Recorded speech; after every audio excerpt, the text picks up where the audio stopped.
Di berbagai penjuru dunia, ada tempat-tempat yang dulu dipenuhi kehidupan, tapi kini hanya menyisakan rumah kosong dan jalanan sunyi. Ada yang ditinggalkan karena bencana alam, ada yang perlahan kehilangan penduduk karena lokasinya terlalu terpencil, dan ada juga yang sengaja dikosongkan karena kehidupan di sana sudah tidak lagi memungkinkan. Menariknya, banyak dari tempat-tempat ini justru berada di lokasi yang luar biasa indah. Inilah desa-desa terbengkalai yang menyimpan kisah luar biasa di balik keheningannya.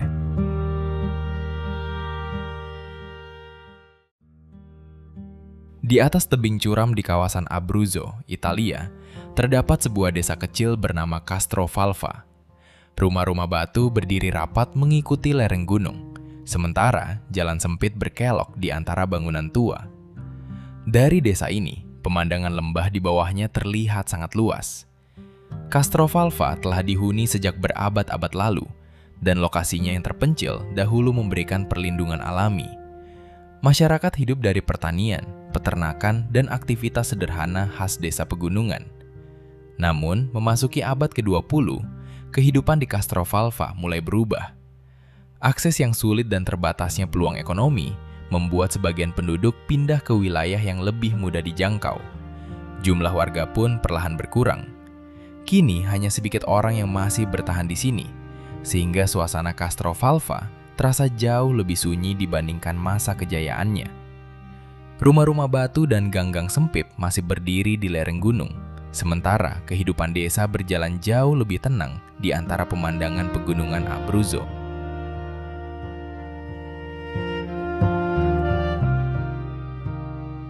Di lereng gunung yang curam, berdiri sebuah kota pertambangan bernama Sewell. Kota ini dibangun pada awal abad ke-20 untuk para pekerja tambang tembaga. Pada tahun 1905, Braden Copper Company mulai mengembangkan tambang El Teniente, salah satu tambang tembaga terbesar di dunia. Karena lokasinya berada di lereng yang sangat curam, Sewell tidak dibangun seperti kota biasa. Tidak ada jalan raya untuk kendaraan. Sebagai gantinya, sebuah tangga besar menjadi pusat kota dan menghubungkan berbagai bagian permukiman. Selama puluhan tahun, Sewell berkembang menjadi kota lengkap. Ada rumah, sekolah, rumah sakit, bahkan ada bioskop dan berbagai fasilitas umum. Namun pada 1960-an, setelah industri tembaga Chile dinasionalisasi, penduduk mulai dipindahkan ke kota yang lebih mudah diakses, termasuk Rancagua. Sewell akhirnya kehilangan hampir seluruh penduduknya. Kini, kota yang dulu dipenuhi ribuan pekerja itu menjadi kawasan bersejarah yang nyaris tidak berpenghuni. Sebuah kota yang dibangun di tengah pegunungan, lalu perlahan ditinggalkan ketika dunia di sekitarnya berubah.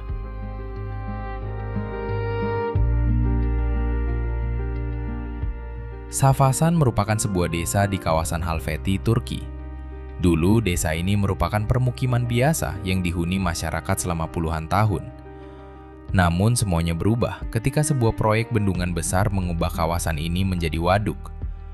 Pada tahun 2019, air waduk memenuhi kawasan tersebut dan penduduk Safassan dipindahkan ke tempat lain. Sebagian besar rumah kemudian tenggelam di bawah air. Tetapi ada satu bagian desa yang masih terlihat jelas. Menara masjidnya tetap berdiri di atas permukaan air, menjadi pengingat bahwa di bawah sana pernah ada sebuah desa. Tidak jauh dari sini, kawasan tua Halfeti juga mengalami nasib serupa. Sebagian permukiman lama ikut terendam dan banyak penduduknya harus meninggalkan rumah mereka. Ironisnya, tempat yang dulu menjadi simbol kehilangan, kini justru berubah menjadi tujuan wisata. Perahu-perahu wisata melintas di atas rumah-rumah yang telah tenggelam. Pentidatilo berdiri di lereng Gunung Calvario, tepat di atas formasi batu yang siluetnya menyerupai telapak tangan raksasa. Bahkan nama Pentidatilo sendiri terinspirasi dari bentuk tersebut. Selama berabad-abad, tempat ini menjadi komunitas pertanian kecil yang memiliki hubungan kuat dengan sejarah Yunani di wilayah Calabria. Namun kehidupan di desa pegunungan seperti ini tidak selamanya mudah. Gempa bumi berkali-kali mengguncang kawasan tersebut. Di saat yang sama, penduduk mulai meninggalkan kehidupan pertanian tradisional dan pindah ke wilayah lain untuk mencari kehidupan yang lebih baik. Akibatnya, pada pertengahan abad ke-20, Pendidatilo hampir sepenuhnya ditinggalkan. Kini, bangunan-bangunan tua masih menempel di lereng batu, membuat desa ini terlihat seperti bagian dari gunung itu sendiri. Di atas batu vulkanik yang menjulang di tengah lembah hijau, berdiri desa kecil bernama Kalkata. Rumah-rumah batunya tersusun rapat di atas tebing, menghadap langsung ke lembah Sungai Treja. Dari kejauhan, desa ini tampak seperti permukiman abad pertengahan yang dibangun di atas benteng alami. Namun, pada masa Mussolini, pemerintah Italia menyatakan kawasan ini berisiko dihuni karena batuan di bawah desa dianggap tidak stabil. Penduduk pun perlahan meninggalkan rumah mereka. Situasi berubah pada tahun 1970-an. Desa yang kosong itu justru menarik perhatian para seniman dan kaum hippie. Mereka datang, menempati rumah-rumah yang ditinggalkan, dan mulai menghidupkan kembali Kalkata. Setelah diteliti lebih lanjut, batuan di bawah desa ternyata jauh lebih stabil daripada yang sebelumnya dikhawatirkan. Kini, Kalkata kembali dihuni oleh puluhan orang, sebagian besar seniman, pengrajin, dan intelektual dari berbagai negara. Meski pernah hampir ditinggalkan sepenuhnya, Kalkata akhirnya berhasil menemukan kehidupan keduanya.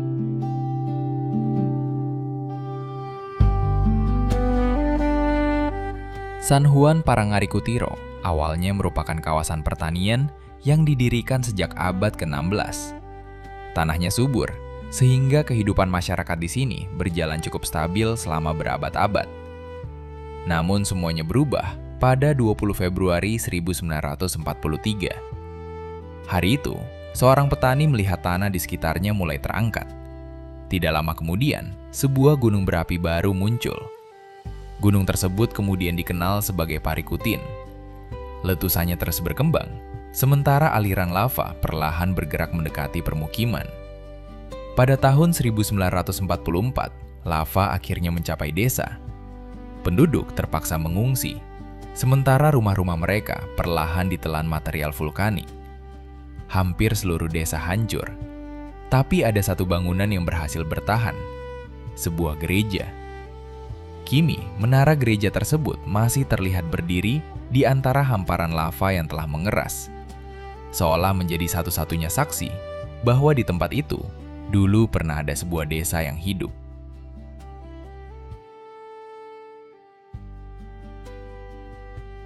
Di lereng Pulau Shengshan, terdapat desa Hotowan, yang dulunya merupakan desa nelayan yang berkembang pesat.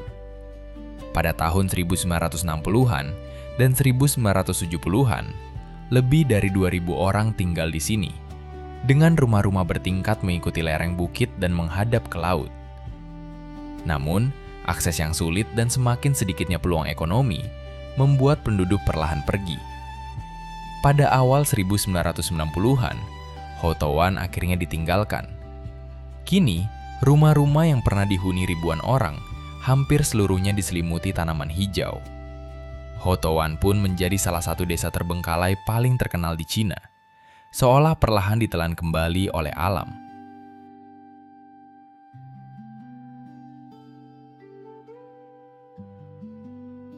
Di atas bukit sempit yang dikelilingi jurang dan tanah yang terus mengalami erosi, berdiri Krakow. Selama berabad-abad, kota ini pernah menjadi tempat yang makmur, dengan istana, rumah-rumah batu, dan kehidupan keagamaan yang kuat. Namun, posisi indahnya juga menjadi kelemahan. Pada tahun 1963, longsor besar memaksa sebagian besar penduduk meninggalkan rumah mereka. Pergerakan tanah terus terjadi dan membuat kondisi kota semakin berbahaya. Gempa besar tahun 1980 kemudian semakin memperburuk keadaan. Setelah itu, Krakow benar-benar ditinggalkan. Kini, bangunan-bangunan tua, rumah, gereja, dan berbagai peninggalan bersejarah masih berdiri di atas bukit tandus, tetapi tanpa kehidupan seperti dahulu. Di Italia, terdapat Civita di Bagnoregio, sebuah tempat yang sering dijuluki sebagai kota yang sekarat. Untuk mencapai desa ini, pengunjung harus melewati sebuah jembatan pejalan kaki yang menghubungkannya dengan daratan. Desa ini berdiri di atas bukit batu yang terus mengalami erosi. Itulah alasan mengapa tempat ini terlihat seperti sebuah desa yang terpisah dari dunia di sekitarnya. Civita didirikan sekitar 2.500 tahun lalu oleh bangsa Etruria. Lokasinya dipilih karena berada di posisi strategis dan mudah dipertahankan. Namun, pada tahun 1695, sebuah gempa besar menghancurkan sebagian tepi kota. Banyak penduduk kemudian mulai pindah ke tempat yang lebih aman. Kini, jumlah orang yang tinggal di sana sangat sedikit. Saat musim dingin, penduduknya hanya sekitar belasan orang. Tetapi ketika musim panas tiba, suasananya berubah drastis. Ribuan wisatawan dan pekerja datang memenuhi tempat ini. Jadi, meskipun penduduk aslinya hampir tidak ada, Civita di Bagno Reggio tetap hidup sebagai salah satu destinasi paling unik di Italia.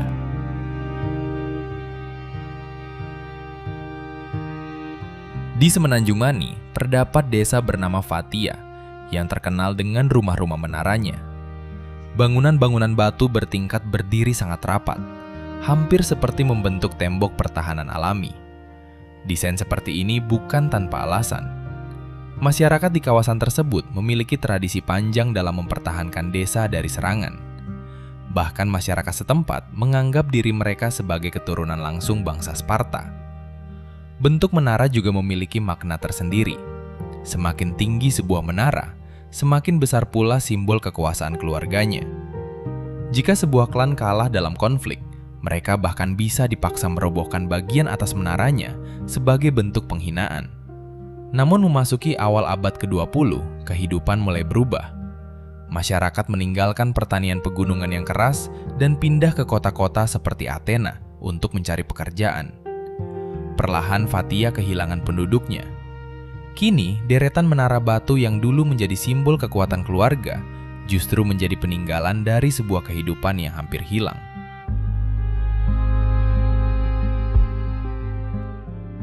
Di atas sebuah semenanjung kecil yang dikelilingi tembok, berdiri desa abad pertengahan bernama Granadilla.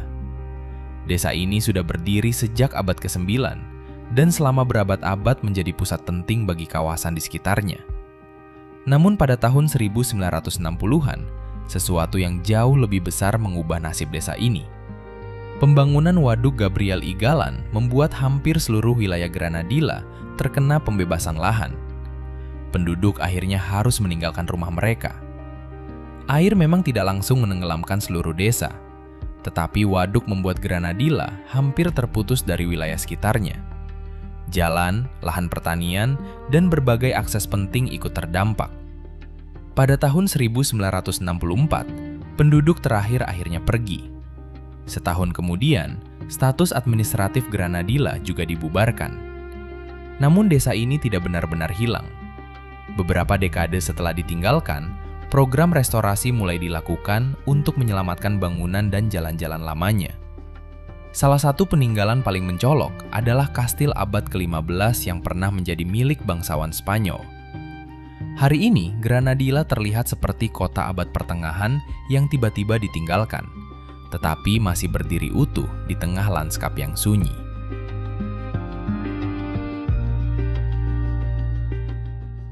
Di atas bukit yang menghadap lembah sungai Amendolia, terdapat reruntuhan Amendolia Vecchia. Desa ini merupakan bagian dari kawasan yang dikenal sebagai Greek Calabria, tempat bahasa dan tradisi yang berasal dari kebudayaan Yunani masih bertahan selama berabad-abad. Salah satu peninggalan paling mencolok di sini adalah Kastil Amendolia yang berasal dari abad ke-12.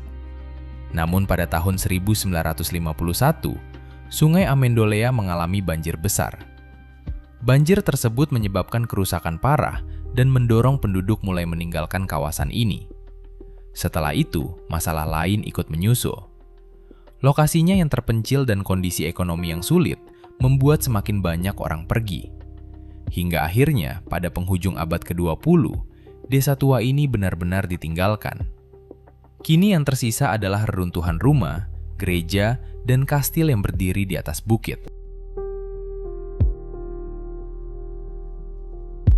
Di tengah gurun Uni Emirat Arab, ada sebuah desa yang perlahan ditelan pasir. Namanya Almadam Buried Village. Desa kecil ini terdiri dari rumah-rumah beton satu lantai yang dibangun berjajar di sepanjang jalan lurus. Di tengahnya juga terdapat sebuah masjid kecil. Desa ini diperkirakan dibangun pada sekitar tahun 1970-an, ketika pemerintah mencoba menyediakan tempat tinggal permanen bagi masyarakat Baduy. Namun, kehidupan di sini ternyata tidak bertahan lama. Pasir gurun terus bergerak mengikuti angin, sedikit demi sedikit menutupi rumah-rumah dan jalanan. Ditambah lagi, angin gurun yang kencang membuat kehidupan sehari-hari semakin sulit. Akhirnya, para penduduk pergi. Kini, yang tersisa hanyalah rumah-rumah kosong yang sebagian sudah terkubur di bawah pasir. Di Jepang, ada sebuah pulau yang dari kejauhan terlihat seperti kapal induk. Namanya Hashima, atau yang lebih terkenal dengan sebutan Gunkanjima. Pulau kecil ini dulunya merupakan kota pertambangan batu bara. Pada tahun 1890, Mitsubishi membeli pulau tersebut untuk mengeksploitasi cadangan batu bara di bawah laut.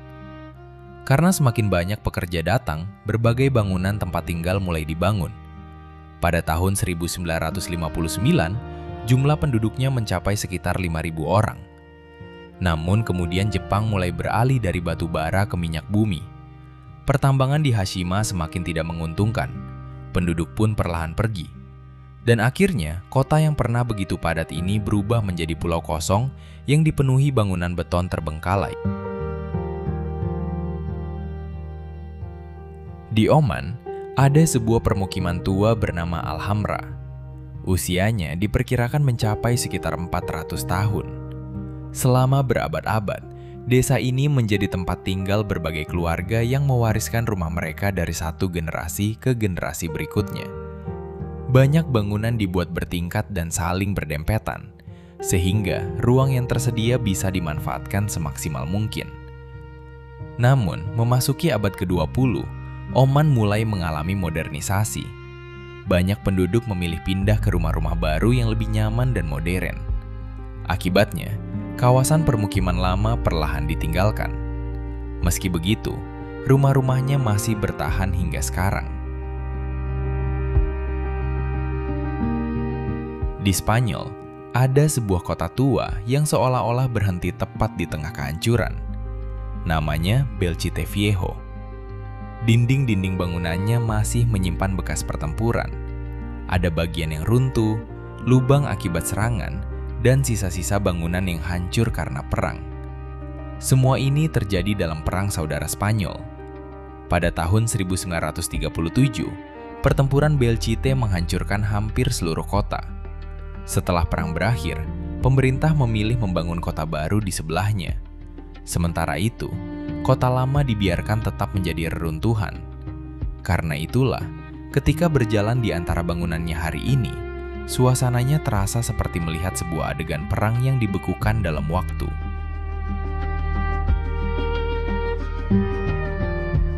Di lepas pantai timur laut Pulau Kreta, terdapat sebuah pulau kecil bernama Spinalonga. Di balik lautnya yang tenang, pulau ini menyimpan sejarah yang jauh lebih berat. Di dalamnya masih terlihat rumah-rumah batu, jalan sempit, dan berbagai bangunan lama. Pada masa pemerintahan Ottoman, pulau ini dihuni masyarakat sipil. Namun, pada tahun 1903, pemerintah Kreta menjadikannya koloni khusus bagi penderita kusta. Selama puluhan tahun, ratusan orang hidup terisolasi di pulau ini. Mereka membangun kehidupan sendiri, lengkap dengan rumah, tempat ibadah, fasilitas umum, dan berbagai aktivitas masyarakat. Kemudian pengobatan kusta mulai berkembang. Pada tahun 1957, pasien-pasien terakhir dipindahkan ke fasilitas pengobatan di daratan Yunani. Setelah itu, koloni Spinalonga resmi ditutup, dan pulau yang dulu menjadi tempat hidup ratusan orang perlahan berubah menjadi situs bersejarah yang sunyi. Jauh di pegunungan Dagestan, Rusia, terdapat desa Amuzgi yang dibangun mengikuti lereng gunung. Rumah-rumahnya tersusun seperti tangga, bahkan atap satu rumah bisa menjadi halaman bagi rumah di atasnya. Desain ini dibuat untuk memanfaatkan lahan yang sangat terbatas. Selama berabad-abad, Amuzgi juga dikenal karena keterampilan masyarakatnya mengolah logam dan membuat senjata. Namun, memasuki era Soviet, pemerintah mendorong penduduk pindah ke daerah yang lebih mudah diakses. Perlahan, Amuzgi ditinggalkan, dan desa yang dahulu ramai oleh para pengrajin pun menjadi sunyi. Di Sisilia, Italia, terdapat sebuah kota yang tampak seperti baru saja ditinggalkan setelah bencana besar. Namanya Poggioreale. Pada tahun 1968, gempa bumi dahsyat mengguncang kawasan lembah Belice. Poggioreale termasuk salah satu kota yang mengalami kerusakan parah. Setelah bencana, penduduk dipindahkan ke permukiman baru yang dibangun tidak jauh dari lokasi lama. Mereka pergi dengan harapan suatu hari nanti kota lama bisa diperbaiki. Namun, harapan itu tidak pernah terwujud. Kota lama akhirnya dibiarkan kosong.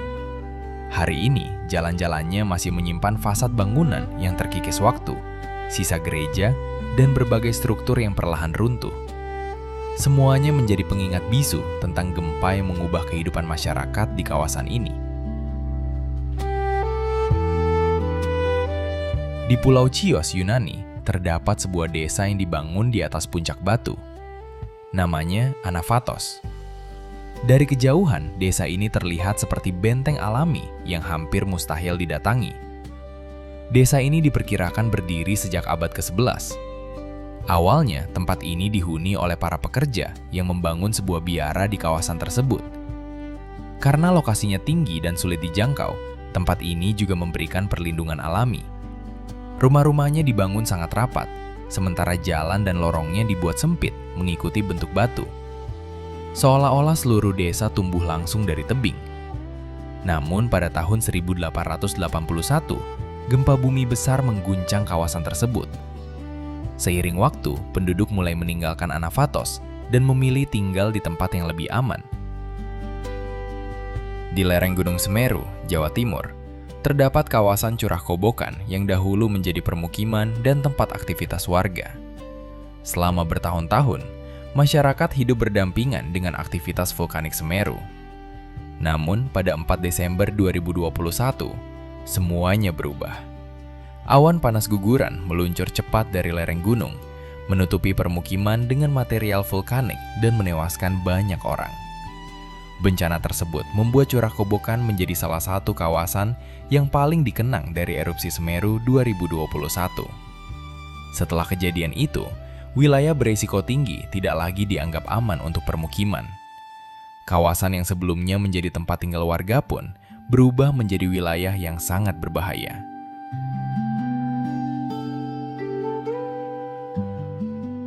Di atas sebuah bukit tuf yang terus terkikis, terdapat desa tua Celenovecia di Laggio, Italia. Rumah-rumah batu berdiri rapat di antara jalan-jalan sempit, sementara lembah dan jurang mengelilingi kawasan ini. Selama berabad-abad, Celeno berkembang sebagai permukiman pertanian. Namun, posisi di atas tanah vulkanik juga menjadi kelemahannya.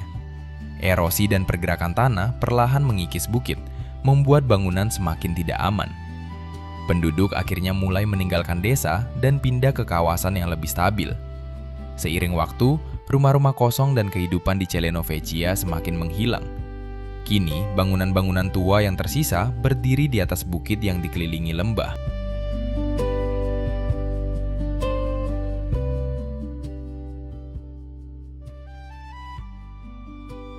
Di Spanyol, ada sebuah desa bernama Ruesta yang dahulu memiliki peran penting dalam perjalanan menuju Santiago de Compostela. Pada abad pertengahan, para peziarah melewati desa ini dalam perjalanan mereka. Kehadiran para peziarah membawa kehidupan ekonomi dan budaya ke kawasan tersebut. Namun semuanya berubah ketika pembangunan bendungan Yesa dimulai. Bendungan ini tidak langsung menenggelamkan Ruesta, tetapi air dan proyek bendungan mengambil lahan pertanian yang menjadi sumber kehidupan masyarakat. Tanpa lahan tersebut, kehidupan di desa semakin sulit. Pada akhirnya, Ruesta ditinggalkan pada tahun 1962. Kini, sebagian bangunannya masih berdiri sebagai peninggalan desa lama. Menariknya, Ruesta perlahan kembali hidup. Beberapa bangunan telah dipugar dan sebuah penginapan digunakan untuk menyambut para peziarah yang kembali melewati jalur bersejarah ini. Di kawasan Kapadokia, Turki, terdapat sebuah desa yang rumah-rumahnya justru dipahat langsung ke dalam batu. Namanya Çavusin. Batuan vulkanik yang berpori membuat bagian dalam rumah terasa lebih sejuk sepanjang tahun. Karena itu, masyarakat bisa menjadikannya sebagai tempat tinggal sekaligus ruang penyimpanan. Çavusin telah dihuni sejak sekitar abad pertama Masehi dan pernah menjadi salah satu pusat keagamaan penting di kawasan Kapadokia. Namun pada pertengahan abad ke-20, kondisi batu mulai tidak stabil. Beberapa bagian tebing mengalami keruntuhan. Risiko tersebut membuat penduduk meninggalkan rumah-rumah lama mereka dan pindah ke permukiman baru. Kini, sisa-sisa rumah yang dipahat di tebing masih bisa dilihat sebagai bagian dari landscape unik Kapadokia. Desa Tirmas berada di kawasan pegunungan dekat pegunungan Pyrenees, di tepi Waduk Chiesa. Pada masa Romawi, kawasan ini dikenal karena sumber air panasnya. Air panas tersebut menjadi salah satu alasan mengapa permukiman berkembang di tempat ini. Namun pada tahun 1959, pembangunan Waduk Chiesa mengubah segalanya. Lahan desa masuk ke dalam kawasan yang akan terdampak genangan. Penduduk kemudian kehilangan tanah dan rumah mereka melalui proses pengambil alihan lahan, lalu dipindahkan ke tempat lain.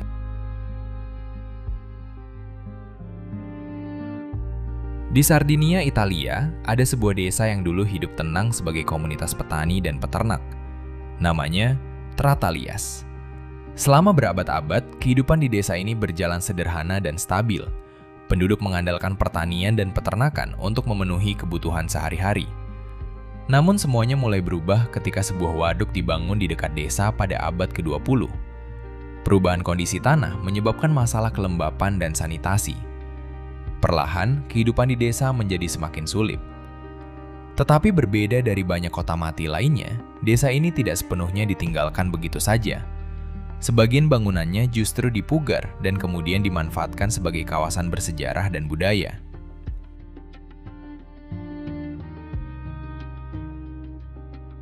Di lereng Gunung Pantokrator, terdapat sebuah desa tua bernama Palaia Peritia. Desa ini dikenal sebagai salah satu permukiman tertua di Korfu. Pada abad ke-14, kawasan pesisir Korfu sering menghadapi ancaman serangan bajak laut. Karena itulah, banyak masyarakat memilih pindah ke daerah pegunungan yang lebih terlindungi.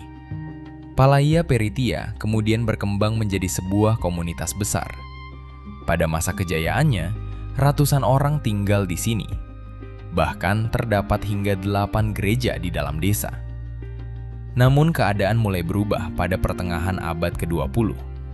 Antara tahun 1950-an hingga 1970-an, penduduk mulai turun dari pegunungan menuju pesisir. Di sana, perdagangan dan peluang ekonomi jauh lebih besar. Perlahan, rumah-rumah mulai kosong. Dan pada akhir abad ke-20, desa ini akhirnya ditinggalkan. Kolmanskop adalah kota bergaya Eropa di tengah gurun Namib, Namibia. Kota ini berkembang setelah Zacharias Lewala menemukan berlian di dekat jalur Krepa. Penambang Jerman berdatangan dan membangun permukiman dengan fasilitas serta arsitektur menyerupai kota Bavaria. Namun setelah Perang Dunia I, hasil tambang menurun dan penduduk mulai pergi. Pada 1954, orang terakhir meninggalkan Kolmanskop. Sejak itu, pasir gurun perlahan menelan rumah-rumahnya. Jauh di lingkar Arktik terdapat Pyramiden, kota tambang yang didirikan Swedia pada 1910 dan dijual ke Uni Soviet pada 1927. Kota ini berkembang sebagai pusat batu bara dan pada akhir 1980-an dihuni sekitar 1.400 orang, mayoritas pekerja tambang beserta keluarga mereka. Suhu Arktik yang ekstrim justru membantu mengawetkan kota, membuat kayu dan barang-barang di dalamnya lebih lambat rusak. Namun, Pyramiden mengalami pukulan besar pada 1996 ketika pesawat yang membawa pekerja dan keluarga jatuh dan menewaskan 141 orang. 2 tahun kemudian, tambang ditutup karena tidak lagi menguntungkan, sementara Uni Soviet telah bubar. Penduduk yang tersisa dievakuasi, dan Piramiden pun berubah menjadi kota Arktik yang membeku dalam waktu.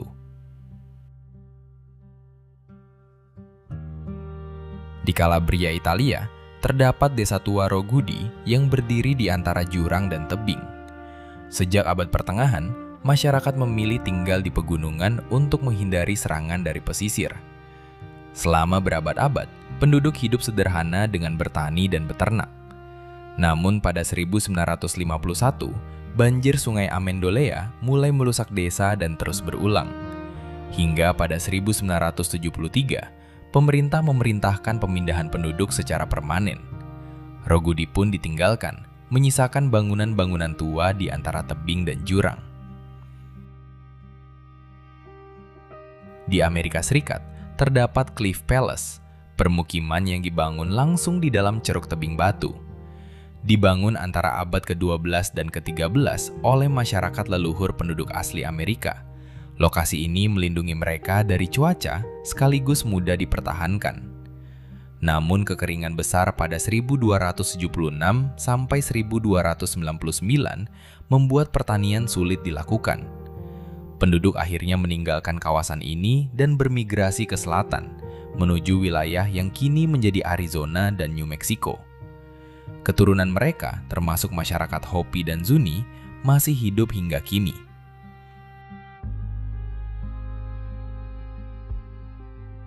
Di Sardinia, Italia, terdapat Gairo Vecchio. Selama berabad-abad, kehidupan di desa ini berjalan tanpa banyak perubahan, hingga hujan deras pada 1951 memicu longsor dan membuat tanah mulai bergerak. Memasuki akhir 1960-an, kondisi semakin berbahaya sehingga pemerintah memindahkan penduduk ke kawasan yang lebih aman.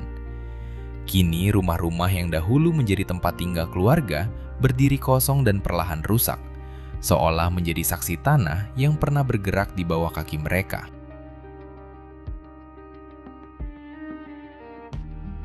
Di antara Samudra Atlantik dan lanskap gurun, terdapat bekas desa nelayan bernama Bahia dos Tigres. Lokasinya berada di sebuah daratan sempit yang dikelilingi pasir dan laut. Angin kencang terus menggerakkan pasir di kawasan ini. Akibatnya, bangunan-bangunan yang tersisa perlahan tertimbun. Desa ini didirikan pada masa kolonial Portugis sebagai pusat perikanan. Dulu, tempat ini bahkan memiliki sekolah dan berbagai fasilitas dasar. Namun pada tahun 1962, sebuah badai besar mengubah bentuk wilayah tersebut. Laut menerobos daratan dan memutus hubungan kawasan ini dengan daratan utama. Bahia dos Tigres akhirnya berubah menjadi sebuah pulau. Setelah terisolasi, kehidupan di sana semakin sulit. Penduduk kemudian dievakuasi secara bertahap sepanjang tahun 1960-an. Dan akhirnya, desa nelayan yang pernah hidup di antara laut dan gurun itu benar-benar ditinggalkan. Kini, pasir terus bergerak menutupi sisa-sisa bangunannya. Di tepi Sungai Scheldt, Belgia, terdapat sebuah desa bernama Dul yang tampak seperti kota yang berhenti di telan waktu. Selama berabad-abad, Dul merupakan permukiman yang dihuni keluarga-keluarga lokal dan dikelilingi lahan pertanian. Namun, pada abad ke-20, desa ini menghadapi ancaman yang berbeda. Rencana perluasan pelabuhan Antwerp membuat pemerintah berencana menghapus Dul untuk pembangunan kawasan industri.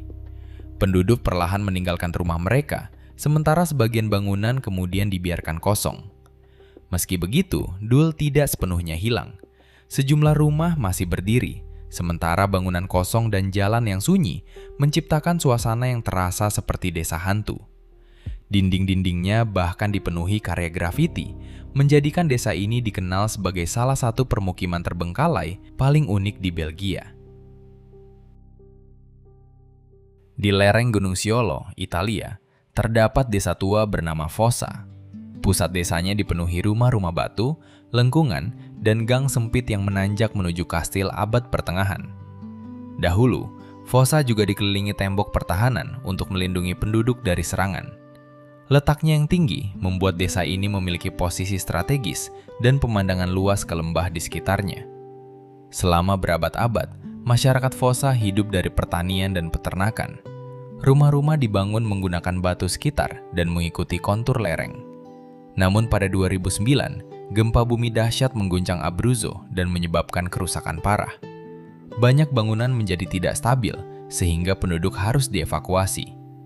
Kawasan desa kemudian dinyatakan terbatas dan tidak lagi aman untuk dihuni. Sejak itu, rumah-rumah yang dahulu dipenuhi aktivitas warga perlahan kosong. Gang sempit, dinding pertahanan, lengkungan batu, serta bangunan tua masih terlihat di antara lereng Gunung Siolo. Di pegunungan Sierra Nevada, California, Amerika Serikat, terdapat Bodie, sebuah kota tambang yang kini menjadi kota hantu. Kota ini mulai berkembang pada akhir abad ke-19 setelah ditemukannya emas. Para penambang berdatangan dan Bodie tumbuh menjadi permukiman yang ramai, lengkap dengan hotel, toko, bar, sekolah, gereja, dan puluhan jalan yang dipenuhi aktivitas. Pada masa kejayaannya, ribuan orang tinggal di Bodie. Namun kehidupan di kota tambang ini sangat keras. Musim dingin yang ekstrim, kebakaran, dan konflik antar penduduk menjadi bagian dari kehidupan sehari-hari. Ketika hasil tambang mulai menurun, penduduk perlahan pergi mencari kesempatan di tempat lain. Pada awal abad ke-20, Bodie semakin sepi hingga akhirnya hampir sepenuhnya ditinggalkan. Berbeda dari banyak kota hantu yang bangunannya dibongkar, sebagian besar bangunan Bodie tetap dibiarkan apa adanya. Kini, rumah, toko, sekolah, dan berbagai benda peninggalan masih berdiri di tengah lanskap pegunungan, seolah kehidupan di kota ini berhenti secara tiba-tiba.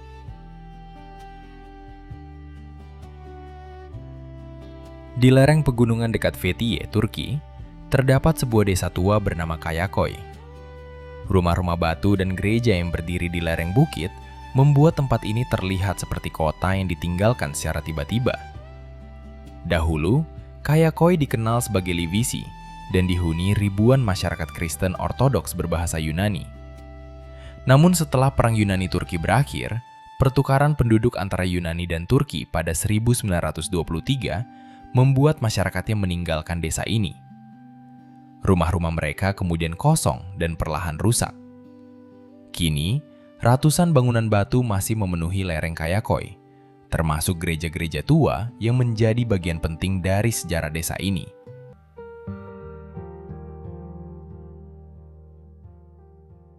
Jauh di gurun Atacama, Chile, terdapat Chacabuco, sebuah kota yang dibangun untuk industri pertambangan potasium nitrat. Kota ini mulai beroperasi pada 1924 dan berkembang menjadi permukiman besar dengan ribuan penduduk. Di dalamnya terdapat rumah pekerja, rumah sakit, sekolah, hotel, teater, pasar, gereja, bahkan kolam renang. Namun perkembangan teknologi dan jatuhnya permintaan potasium membuat industri ini semakin tidak menguntungkan. Chacabuco akhirnya berhenti beroperasi pada akhir 1930-an dan kemudian ditinggalkan. Namun sejarahnya belum berakhir. Setelah kudeta militer Chile pada 1973, kawasan ini diubah menjadi kamp tahanan politik dan menampung lebih dari 1.000 tahanan.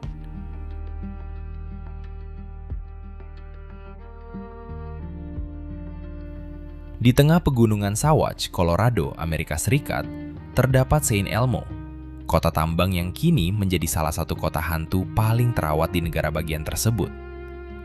Kota ini berkembang setelah emas dan perak ditemukan di kawasan Chalk Creek pada akhir abad ke-19. Pada masa kejayaannya, sekitar 2.000 orang tinggal di Saint Elmo. Kota ini memiliki hotel, salun, toko, sekolah, kantor telegraf, dan jalur kereta api yang menghubungkannya dengan wilayah lain. Namun ketika aktivitas pertambangan menurun, kehidupan kota ikut merosot. Layanan kereta api akhirnya dihentikan pada 1920-an dan penduduk perlahan pergi.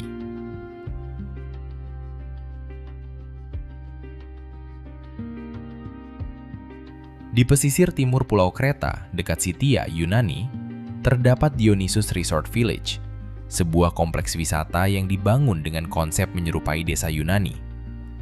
Proyek ini mulai dikembangkan pada akhir 1990-an, sebagai kawasan liburan besar dengan ratusan apartemen, kolam renang, toko, dan fasilitas wisata. Namun proyek ambisius tersebut tidak berjalan sesuai rencana. Masalah keuangan, pengelolaan, serta berbagai persoalan lingkungan membuat kawasan ini perlahan kehilangan penghuninya.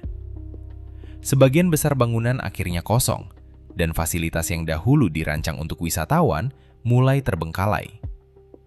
Kini, jalan-jalan di antara bangunan masih terlihat, tetapi banyak apartemen, toko, dan kolam renang sudah tidak digunakan. Hanya sebagian kecil penghuni yang masih tinggal di kawasan tersebut, sementara tanaman mulai tumbuh di antara bangunan yang ditinggalkan.